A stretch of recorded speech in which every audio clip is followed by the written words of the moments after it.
Log recording. It's the 18th of July 2023.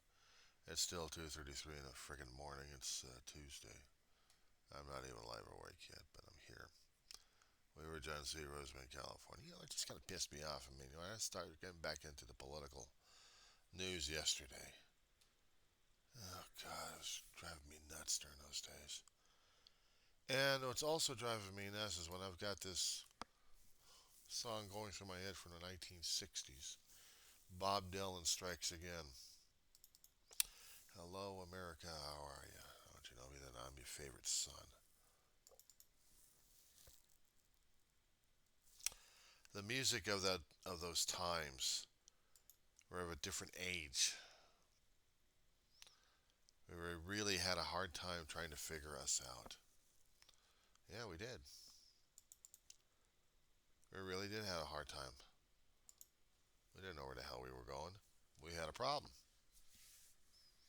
Back in the 60s, we were still trying to deal with the Vietnam situation growing like crazy. We had the communist scaring the living crap out of people. We had the nuclear war, the Cold War situation going on with the nuclear powers ready to blow each other to kingdom come, given the right decision. Everyone, if they ever studied the history and survived those lovely days of October back in the 60s when John F. Kennedy was president during that time, dealing with Khrushchev and his insanity, putting nuclear missiles on Cuba's soil 90 miles from the coastline of the United States. It was dark days during those times, right after the Bay of Pigs incident. Scared the hell out of America left and right. We already tried to survive the after effects of Joe McCarthy and his insanity. Right now, we're still dealing with it in this day and age, but back then, shit. And we had a real threat of nuclear war right off our damn coastline. And if we didn't have the blockade working during that time, Cuba would have had a missile silo site, or at least temporary missile launching sites, right off our right off the coastline. Too damn close for comfort. It's one thing when you had to deal with an ICBM coming from foreign countries or maybe from sea launches, but from Cuba, there's no way in hell we were going to be able to deal with that kind of crap. I read the stories. I watched clippings of this thing. Hell, I even saw the documentaries that they were trying to do and uh, the dramatizations of how close it was, how close we were to nuclear extinction, a hair length away, a hair thickness away. Everybody feared it. We had an absolute fear of our enemy going to obliterate us if there wasn't any way of backing it off. Some of the warhawks in the Soviet Union wanted to blow our ass off.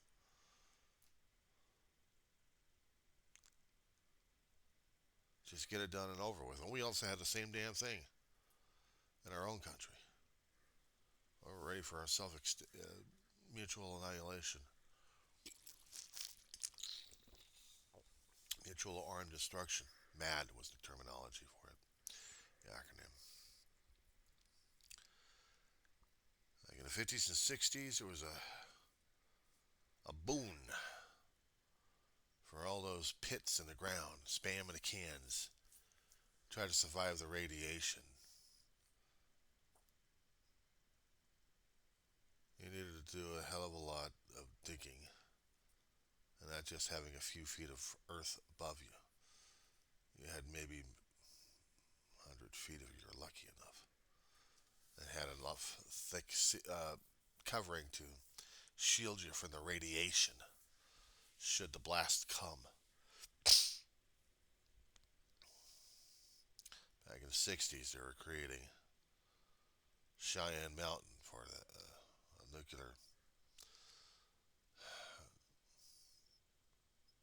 nuclear survival zone, basically. Among other things, for command and control regarding missiles and operations, but they still needed to have a bunker. Hell, there was a bunker, I think, out in Virginia somewhere, where Congress and hopefully the President of the United States and the Vice President and the family could survive. Now it's a tourist trap. But when they made it for Congress to continue the government of the United States in the midst of a Cold War. How does that grab you? Feel the chill yet? And yet, what I see currently is the actions and reactions of one particular political party and one following of it who's lost their damn minds, who's gathered a hell of a gathering, a cult status that they're willing to sacrifice everyone else's lives just for their own.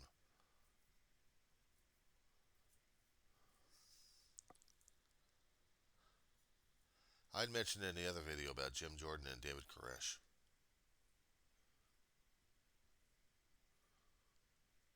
Psychopathic grifter. Both of them were psychopathic. One guy who claimed he was the Word of God armed his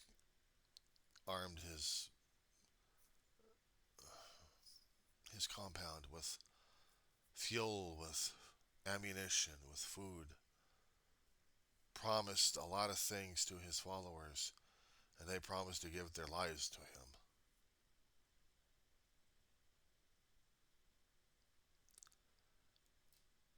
And because of missteps happening with the government during that time, with the agents out there, it could have gone on for a lot longer than that. But I guess there was too much impatience. They wanted to get it done and over with. They left a legacy behind. Jim Jones in the 70s, a People's Church. A lot of people fell in love with this asshole. I don't know why. I almost became one of those lunatics out there when one of those cult like people were looking for the innocent, looking for the kids so they can groom them. They had a lot of cults growing up during those times. I was at an airport with my brother, a friend of his. We're going to be seeing it, my brother's friend off. Jehovah's Witnesses, or Hare Krishna, one of those two. They were trying to get me away from my brother by saying sweet things. Here's a plastic flower for you. Come follow us. And he said a hell of a lot of things. My brother was so damn pissed. He was just about ready to stomp their faces in. Grabbed me and got me out of the airport. Got home. I at the time didn't understand what the hell was going on.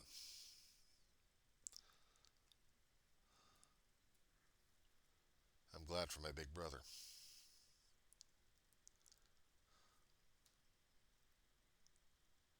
We had been through a lot in our lifetime before he passed. It scares me that I almost became a cultist and didn't even realize it. All the nice flowery, sugary things going through the head.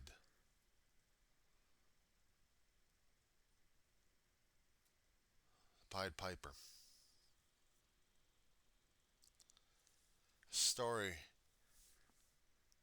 a fable that was passed down through the ages. I forgot who wrote the story. Town of Hamlet was sieged with rats. Whatever they tried to do, they couldn't get rid of the damn things. So this piper with his magical flute, theoretically, tried to clean up everything for a price. He'll tell them the price after the job is done.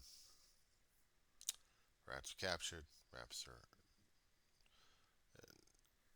enraptured with the music, so they're out of the place. So now the price was the kids.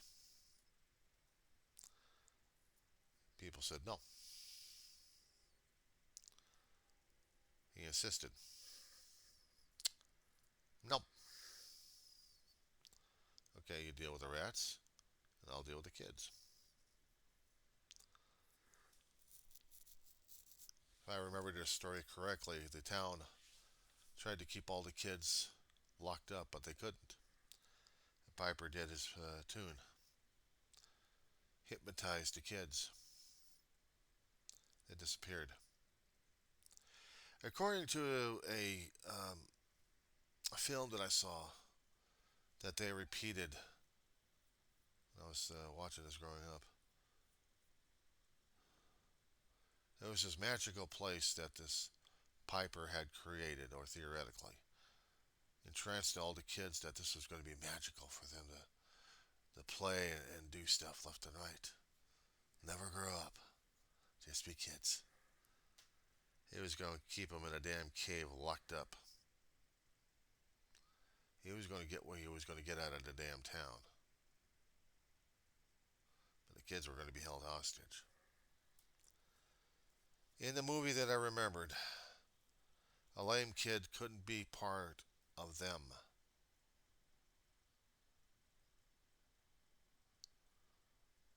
In the end, I think the town lost their kids, except for the lame kid, the only holdout. There were no perfection. If you're perfect, you go with the Pied Piper.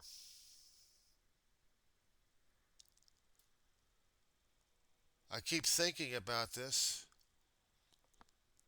because unfortunately we keep forgetting the stories that our writers have created in their own fantasies that actually have truth in them. We have listened to the Pied Piper, we're dancing to his tune, and we're going to our doom and don't even realize it. I was trying to say something about that in the other video. It's the reason why we read, the reason why we hear our stories, the reason why there are things from the tales of the Brothers Grimm that scared the hell out of us, but also had an element of truth one way or another. The reason why we had creativity to help circulate and how we regenerate and how we recycle. Sometimes we'll find a different way, a different tact of looking at things. The reason why we have to have critical thinking skills. Why reading is so damn important to us. Because the stories tell us lessons.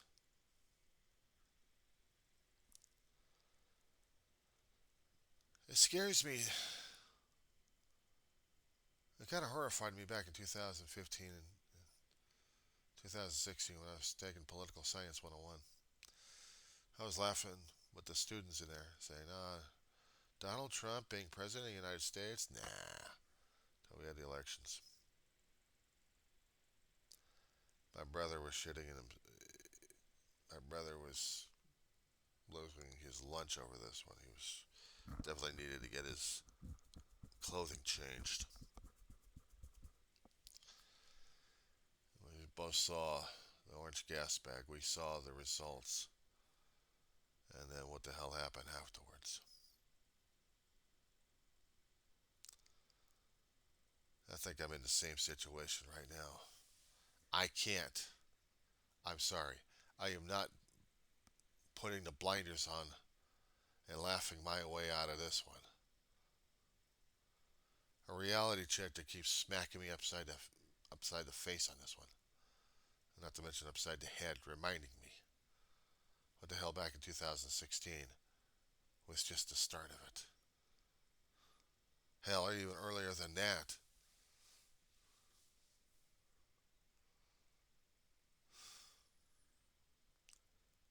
It's got me thinking more and more how much I'm seeing in my own lifetime. How I'm going to be recording this. How news press out there are going to be hunted and controlled and contained and used as state media. The progressives keep calling them corporate media. Might as well be state television, right? I came across one particular progressive video on YouTube about at this one Trump rally, this one woman was being questioned by the host of his channel. He was asking her, where does she get her news? What does she trust? She didn't trust anything or anybody. There were court cases that the guy was saying that proved that Donald Trump was lying through his ass off and he wasn't the president. And every damn lawsuit that came out was proven in the federal courts, the state houses.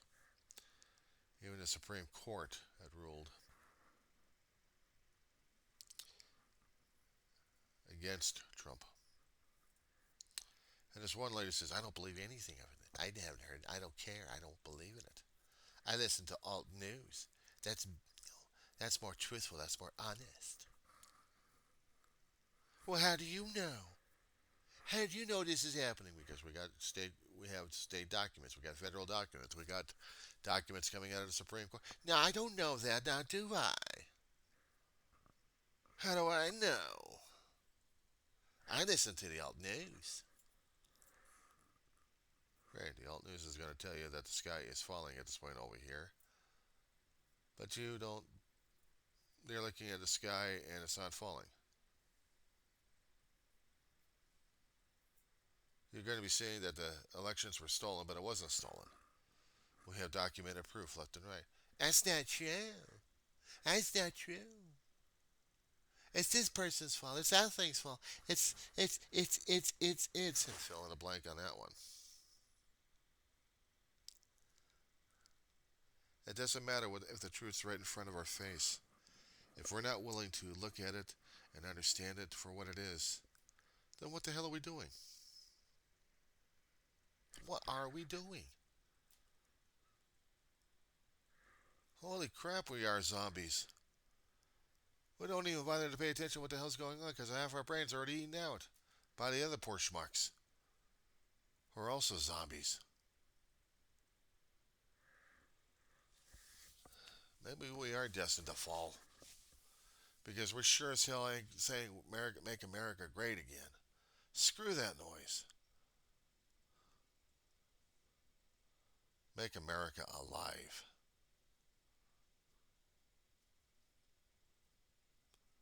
Make America relive itself, revitalize itself. Make America matter.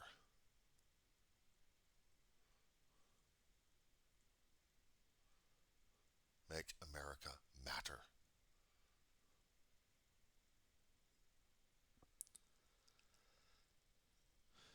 We can't. We wouldn't know what great was unless it jumped up and bit us in the ass, and we still don't know. America was never in a Cinderella story. It was still of constant struggle, constant rebuilding, shaping itself, trying to figure itself out. What makes America great? What makes our country that special? Only we can ask ourselves that. And if it's still special to us, then we got to do everything else to make sure it lives. We have to make sure that it is what it is. It's it's a growth in progress. Make America grow again. If there was a sink for MAGA for that one, Not great again. Grow again. I'll be for that one. But I am not going to be following a cult leader over the damn cliff. No. I'll toss him over the damn cliff. I'll sell tickets. I'll sell tickets to everybody else. You want to see a cult leader?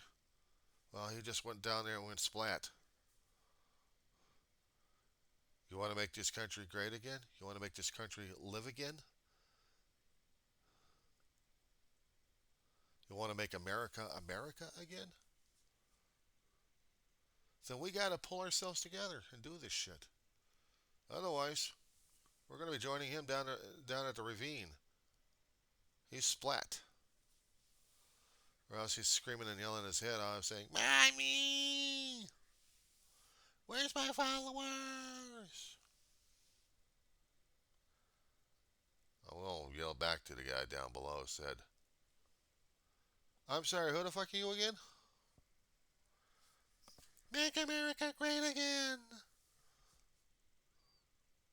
Oops, we just lost part of the cliff. Splat. Maybe that time I'll be able to laugh at it. I'll probably say, "Stay down there."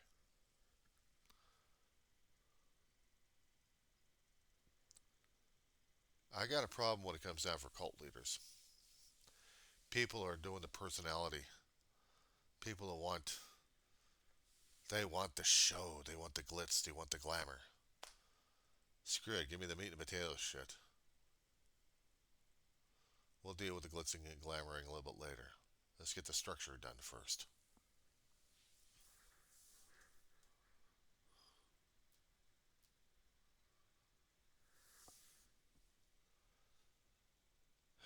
Wake up, America.